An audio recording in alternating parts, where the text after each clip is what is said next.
यह एक कहानी है ये निशा नाम की लड़की की जो अमर नाम का लड़के से बहुत प्यार करती है। दोनों कॉलेज के वक्त से एक दोस्त थे। निशा और अमर एक दूसरे को बहुत अच्छी तरह से समझती थी। दोनों एक दूसरे के काफी अच्छे दोस्त थे।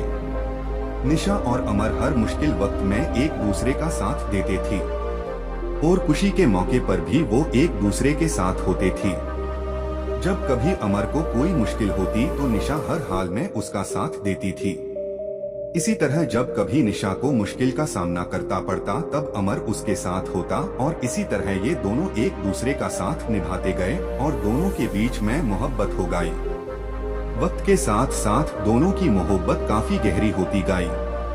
कुछ समय बाद दोनों की कॉलेज की पढ़ाई खत्म होगी और अमर और निशा दोनों ने ही अच्छी जॉब ज्वाइन कर ली और इनकी जिंदगी सही से खुशी से गुजर रही थी। फिर एक दिन निशा ने अमर से कहा कि अमर अब हमें शादी कर लेनी चाहिए। अमर ने ये बात सुनकर कहा कि ठीक है निशा, मैं आज ही अपने घर वालों से बात करता हूँ और तुम भी अपने घर वालों से बात कर लो। दोनों ने अपने घर वालों से बात की। दोनों के परिवार वाले एक दूसरे से मिले। दोनों के परिवार वालों को ये रिश्ता पसंद आया और दोनों ने हाँ कह दी। इस रिश्ते के लिए कुछ समय बाद का ही दोनों की सगाई का मुहूर्त निकला और कुछ ही दिनों में दोनों की सगाई काफी धूमधाम से की गई। कुछ दिनों बाद अमर ने अपनी कंपनी स्टार्ट की जिसमें निशा भी साथ थी। दोनों एक साथ अपनी नई कंपनी को अच्छे से चलने लगे। कुछ ही समय में दोनों की कंपनी ने अच्छा बिजनेस किया, अच्छा प्रॉफिट किया। एक दिन अमर को बिजनेस के सिलसिले में किसी दूसरे शहर जाना पड़ा। वहां उसकी मुलाकात प्रेम से होती है। दोनों बिजनेस मीटिंग अटेंड करने के बाद बिजनेस पार्टी अटेंड करते हैं। पार्टी में अमर और प्रेम की अच्छी दोस्ती हो जाती है। उस वक्त दोनों एक दूसरे को अपनी लाइफ की बातें शेयर करते हैं और दोनों हमेशा अपनी दोस्ती निभाए रखने का वादा करते हैं। जब अमर अपनी गाड़ी में घर जा रहा था तब रास्ते में उसका एक्सीडेंट प्रेम की गाड़ी से हो जाता है। प्रेम ये हादसा बर्दाश्त न कर पाया। जब निशा को और अमर के घर वालों को ये बात पता चलती है कि अमर का एक्सीडेंट हो गया है और वह इस दुनिया में नहीं रहा तो वो लोग ये सदमा बर्दाश्त नहीं कर सकते। पर निशा को ये नहीं पता था कि अमर का एक्सीडेंट प्रेम के वजह से हुआ। प्रेम से उनकी ये हालत देखी नहीं गई, इसलिए वह उनकी मदद करने अमर का दोस्त नहीं बल्कि अमर के द्वारा किया गया अपॉइंटेड एम्प्लॉई जो उनकी कंपनी में जॉब ज्वाइन करने वाला था। बाके गया वाहन पहुंचकर उसने निशा की हेल्प की। अमर और निशा की कंपनी को आगे बढ़ने में प्रेम ने अमर के घर वालों को भी संभाला। प्रेम अमर के घर वालों को अपना परिवार बना लिया। अमर की छोटी बहन प्रेम को अपना भाई मानने लगी। कमर के पापा अमर की डेथ के बाद पैरालाइज्ड हो चुके थे। प्रेम ने उनका भी ख्याल रखा। अमर की दादी निशा को बेटी मानती थी। वह हर वक्त निशा से कहती कि वो कहीं और शादी कर ले, पर निशा उन्हें अपना परिवार मानती थी। उसने कभी कहीं और शादी करने का नहीं सोचा। वो अब भी अमर से प्यार करती थी।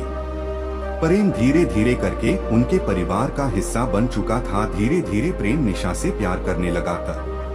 निशा भी प्रेम का ये बिहेवियर अमर के परिवार और उसकी कंपनी की तरफ देख के वो भी उससे पसंद करने लगी थी। पर प्रेम ने कभी उससे अपनी दिल की बात नहीं कही क्योंकि उससे डर था कि जिस दिन सच्चाई सबके सामने आएगी तो सब उससे नफरत करेंगे। लेकिन अमर की दादी यही चाहती थी कि निशा की शादी हो जाए प्रेम से, क्योंकि प्रेम ही हर जो उससे समझ सकता है और प्यार भी करता है। ये सब देखकर प्रेम ने सारी सच्चाई बता दी सबको कि कैसे अनजाने में उससे एक्सीडेंट हो गया और अमर की डेथ हो गई। ये सच सुनने के बाद सबको काफी दुख हुआ और गुस्सा भी आया प्रेम पर। निशा को भी गुस्सा आया प्रेम पर और उसने शादी के लिए इनकार कर दिया। इस सब के बाद प्रेम वापस जब अपने घर जा रहा था तब उसका एक्सीडेंट हो गया। प्रेम को ऐसे हॉस्पिटल में देख के अमर के घर वालों को ऐसा लगा जैसे वो अपना बेटा दोबारा खो रहे हैं। निशा को तब अपने प्यार का एहसास हुआ कि वो प्रेम से प्यार करती है और उससे यह एहसास होता है कि कहीं न कहीं अमर भट्ट यही चाहता होगा कि उसके जाने के बाद प्रेम से ही वो अपना रिश्ता जोड़ ले। फिर निशा को प्रेम के बैग से एक डायरी मिलती है जिसमें प्रेम ने लिखा होता है कि वो निशा से कितना प्यार करता है पर अपनी अनजाने में की गई गलती से डरता है। उसने सब कुछ उस डायरी में लिखा होता है, अपनी फीलिंग्स, अमर की दोस्ती, परिवार का प्यार। ये सब पढ़कर निशा को एहसास होता है कि प्रेम भी उससे प्यार करता है और वो भगवान से प्रार्थना करती है कि प्रेम बच जाए। और भगवान ने उसकी सुन ली। कुछ देर में डॉक्टर्स आके बताते हैं कि प्रेम अब सुरक्षित है और प्रेम के ठीक होने के बाद प्रेम और निशा दोनों शादी कर लेते हैं और खुशी खुशी अपनी जिंदगी बिताते हैं।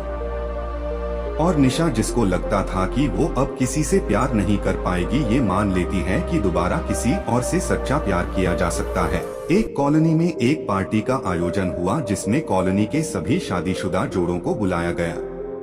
शाम का समय था। सभी लोग अपने ऑफिस से आने के बाद तैयार होकर सीधे पार्टी में पहुंचे। सभी एक दूसरे से मिले, शाम का खाना भी वही खाया। फिर एक बुजुर्ग व्यक्ति पार्टी में आए और उन्होंने कहा कि आज हमने ये पार्टी रखी है, ये एक विशेष पार्टी है। आज हम कुछ नया करने वाले हैं। सारा दिन ऐसे ही ऑफिस के चक्कर लगा लगा के निकल जाता है। चलिए आज हम सभी एक गेम खेलते हैं। बुजुर्ग व्यक्ति ने एक व्हाइट बोर्ड मंगाया और पार्टी में से एक महिला को चुना। अब उस महिला से कहा कि इस बोर्ड पर 20 नाम ऐसे लिखो जिनसे तुमको प्यार है, जो तुम्हारे अपने हैं।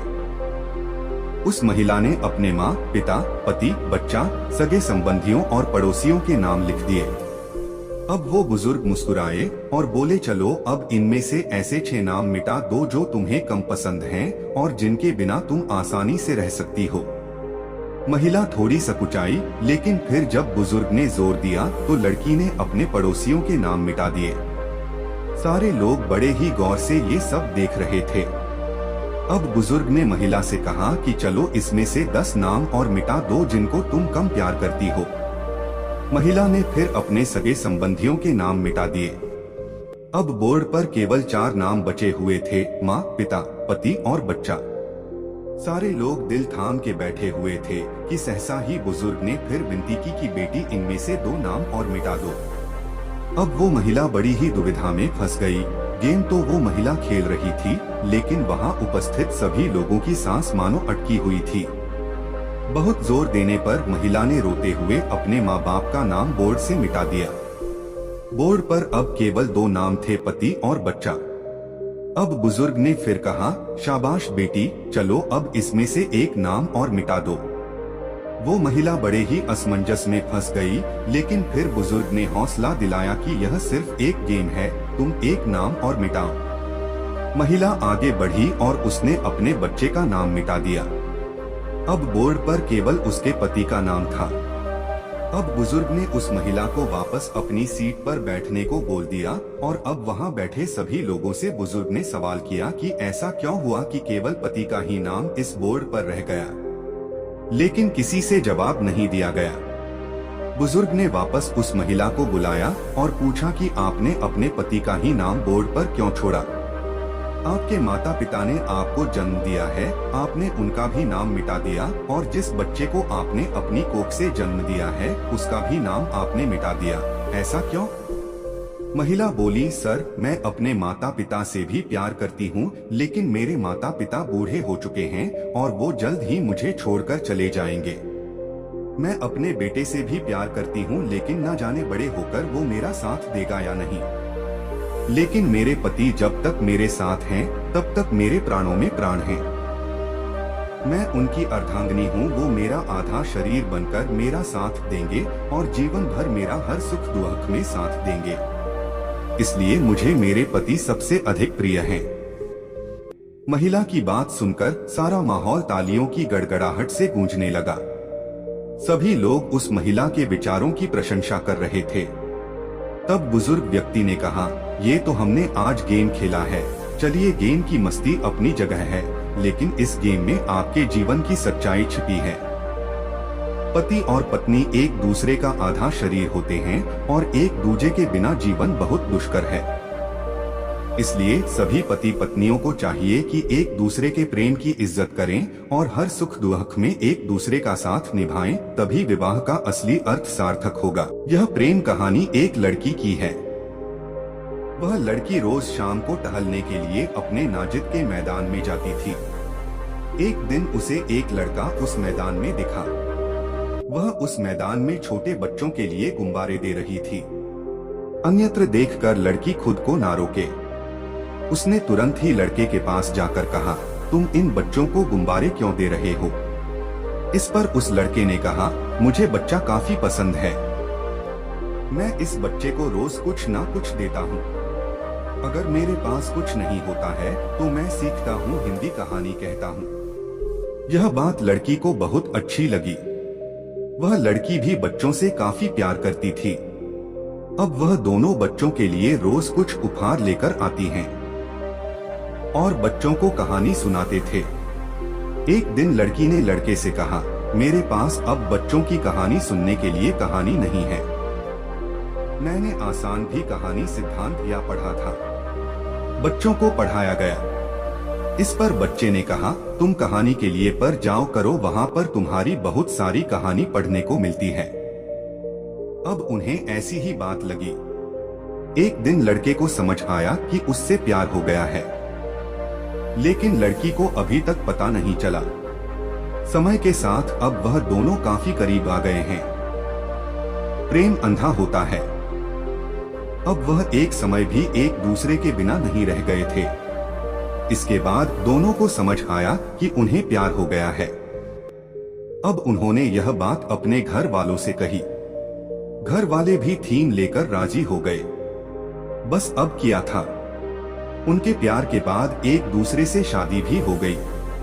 एक लड़का था, वह काफी गरीब था। उसके पास ना तो कुछ खाने को था और ना ही रहने को घर था। वह अपने दोस्त के घर रह रही थी।